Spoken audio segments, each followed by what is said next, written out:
Choosing to live in your identity. That's what I want to talk to you about today. The Apostle Paul was on his way to Jerusalem and he knew that he was going to be arrested. And so you could say he had a farewell tour on his way. And so the church at Ephesus gathers together and he's preaching to their elders. And at Acts chapter 20, verse 26, he says, "Therefore I testify to you this day that I am innocent of the blood of all."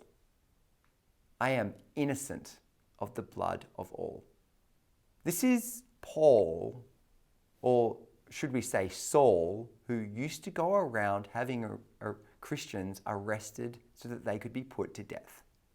How can he possibly claim to be innocent? If we look at just a few chapters earlier, in Acts chapter 9, verse 1, it says, Saul, still breathing threats and murder against the disciples of the Lord? The passage continues to say that he went to the high priest asking for letters so that he could have Christians arrested. You see, no one was making him do this. It was this pet project that he had to destroy the work of Jesus. How can he be innocent? Well, I think the answer is found in 2 Corinthians 5:17.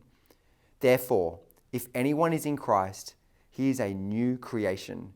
The old has passed away. Behold, the new has come." The old has passed away.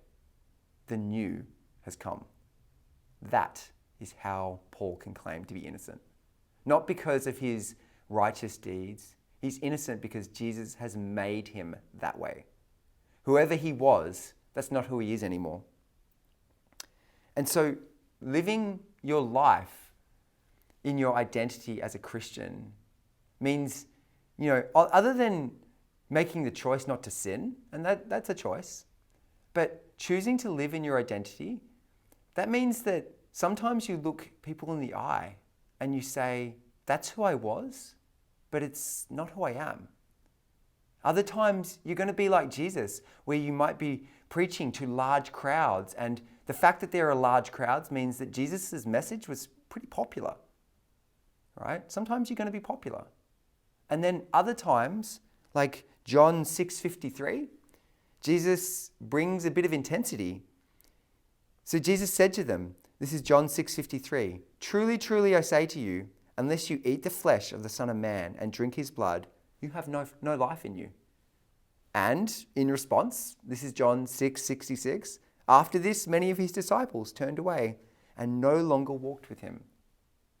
Living in your identity is going to mean different things depending on the circumstances where you find it. And if you look at Jesus in the crucifixion story, what's striking to me is how little he says. He doesn't really defend himself, and he certainly answers people's question, but it's surprising how often he is silent.